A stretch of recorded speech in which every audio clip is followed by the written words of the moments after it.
ನಮಸ್ಕಾರ, ಎಜುಕೇಶನ್ ಫಸ್ಟ್ಗೆ ಸ್ವಾಗತ. ಇವತ್ತಿನ ಈ ಎಪಿಸೋಡ್ನಲ್ಲಿ ಒಂದು ಇಂಟ್ರೆಸ್ಟಿಂಗ್ ಆಗಿರೋ ವಿಚಾರ ತಂದಿದ್ದೀನಿ. ರಾಜ್ಯದ ಸರ್ಕಾರಿ ಶಾಲೆಗಳ ಶಿಕ್ಷಣ ವ್ಯವಸ್ಥೆಯಲ್ಲಿ ಮತ್ತೊಂದು ದೊಡ್ಡ ಡಿಜಿಟಲ್ ಕ್ರಾಂತಿ ಆಗ್ತಿದೆ. ಸ್ಮಾರ್ಟ್ ಕ್ಲಾಸ್, ಆನ್ಲೈನ್ ಕೋಚಿಂಗ್ ಇದೆಲ್ಲದರ ಮಧ್ಯೆ ಇದೀಗ ವಿದ್ಯಾರ್ಥಿಗಳ ಆನ್ಸರ್ ಶೀಟ್ ಮೌಲ್ಯಮಾಪನ ಮಾಡೋಕೆ AI ಟೆಕ್ನಾಲಜಿ ಬಳಸ್ಕೊಳ್ಳೋಕೆ ಶಿಕ್ಷಣ ಇಲಾಖೆ ಭರ್ಜರಿ ಸಿದ್ಧತೆಯನ್ನ ನಡೆಸ್ತಾ ಇದೆ. ಇದರ ಕಂಪ್ಲೀಟ್ ಡೀಟೇಲ್ಸ್ ನೋಡೋಣ ಈ ವಿಡಿಯೋದಲ್ಲಿ. ಮೊದಲನೇದಾಗಿ ಈ ಯೋಜನೆಯನ್ನ ಪ್ರಾಥಮಿಕ ಹಂತದಲ್ಲಿ ಅಂದ್ರೆ 8ರಿಂದ ಸೆಕೆಂಡ್ PUC ಎಕ್ಸಾಮ್ಗಳಲ್ಲಿ ಈ ಅತ್ಯಾಧುನಿಕ ಟೆಕ್ನಾಲಜಿ ಅಳವಡಿಸೋಕೆ ಪ್ಲಾನ್ ನಡೀತಾ ಇದೆ. ಇದುವರೆಗೂ ಏನಾಗ್ತಾ ಇತ್ತು ಅಂದ್ರೆ ಪರೀಕ್ಷೆ ಮುಗಿದ ಬಳಿಕ ಸಾವಿರಾರು ಆನ್ಸರ್ ಶೀಟ್ಗಳನ್ನ ತಿದ್ದೋದು, ಮಾರ್ಕ್ಸ್ ಹಾಕೋದು, ಡೇಟಾ ಕಲೆಕ್ಟ್ ಮಾಡೋ ಕೆಲಸವನ್ನ ಖುದ್ದು ಶಿಕ್ಷಕರೇ ಮಾಡಬೇಕಾಗಿತ್ತು.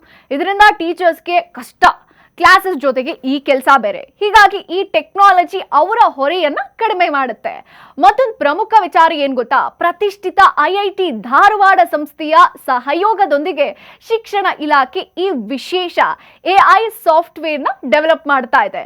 ಮುಂದಿನ ವರ್ಷದಿಂದಲೇ ಇದನ್ನ ಜಾರಿಗೆ ತರುವುದು ಬಹುತೇಕ ಕನ್ಫರ್ಮ್ ಅಂತ ಹೇಳಲಾಗ್ತಾ ಇದೆ. ವಿಶೇಷ ಏನ್ ಗೊತ್ತಾ, ಈ AI ಸಿಸ್ಟಮ್ ಒಂದೇ ಬಾರಿಗೆ ಬರೋಬ್ಬರಿ 15 ಲಕ್ಷ ಆನ್ಸರ್ ಶೀಟ್ ನ ಕರೆಕ್ಷನ್ ಮಾಡೋ ಸಾಮರ್ಥ್ಯ ಹೊಂದಿರುತ್ತಂತೆ.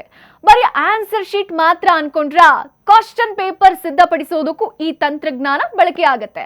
ಹಾಗಾದ್ರೆ ಇದು ಹೇಗೆ ವರ್ಕ್ ಆಗತ್ತೆ ಗೊತ್ತಾ? ಮೊದಲಿಗೆ ಶಿಕ್ಷಕರು ವಿದ್ಯಾರ್ಥಿಗಳ ಆನ್ಸರ್ ಶೀಟ್ಗಳನ್ನ ಮೊಬೈಲ್ ಅಥವಾ ಸ್ಕ್ಯಾನರ್ ಮೂಲಕ ಡಿಜಿಟಲ್ ರೂಪಕ್ಕೆ ಕನ್ವರ್ಟ್ ಮಾಡಿ ಸಾಫ್ಟ್ವೇರ್ನಲ್ಲಿ ಅಪ್ಲೋಡ್ ಮಾಡಬೇಕು. ಬಳಿಕ AI ತಂತ್ರಜ್ಞಾನ ಉತ್ತರಗಳನ್ನ ಕೂಲಂಕುಷವಾಗಿ ಚೆಕ್ ಮಾಡಿ ಅದಕ್ಕೆ ತಕ್ಕಂತೆ ಅಂಕಗಳನ್ನ ಸೂಚಿಸುತ್ತೆ. ವಿದ್ಯಾರ್ಥಿಗಳ ಅಂಕಗಳು ಮತ್ತು ಪ್ರಗತಿಯ ದತ್ತಾಂಶವನ್ನ ಸಿಸ್ಟಮ್ ತಾನಾಗೆ ಕಂಪ್ಯೂಟರ್ನಲ್ಲಿ ಸೇವ್ ಮಾಡಿಕೊಳ್ಳುತ್ತೆ.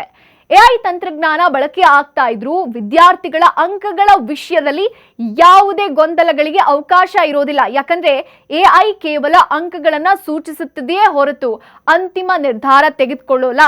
AI ನೀಡಿದ ಅಂಕಗಳ ನಿಖರತೆಯನ್ನ ಶಿಕ್ಷಕರೇ ಖುದ್ದಾಗಿ ಚೆಕ್ ಮಾಡಿ ದೃಢೀಕರಿಸ್ತಾರೆ. ಈ ಮೂಲಕ ತಂತ್ರಜ್ಞಾನದ ವೇಗ, ಶಿಕ್ಷಕರ ಅನುಭವ ಎರಡನ್ನೂ ಒಟ್ಟಿಗೆ ಬಳಸಿ ಮೌಲ್ಯಮಾಪನ ಪ್ರಕ್ರಿಯೆಯಲ್ಲಿ 100ಕ್ಕೆ 100 ಪಾರದರ್ಶಕತೆ ಹಾಗೂ ಸ್ಪಷ್ಟತೆಯನ್ನ ತರೋದಕ್ಕೆ ಶಿಕ್ಷಣ ಇಲಾಖೆ ಹೆಜ್ಜೆ ಇಟ್ಟಿದೆ. ಸೊ ಇದಾಗಿತ್ತು ಈ ಹೊತ್ತಿನ ವಿಶೇಷ. ನೋಡ್ತಾ ಇರಿ ನ್ಯೂಸ್ ಫಸ್ಟ್, ನಿರ್ಭೀತಿಯಿಂದ ನಿಮ್ಮ ಪರವಾಗಿ.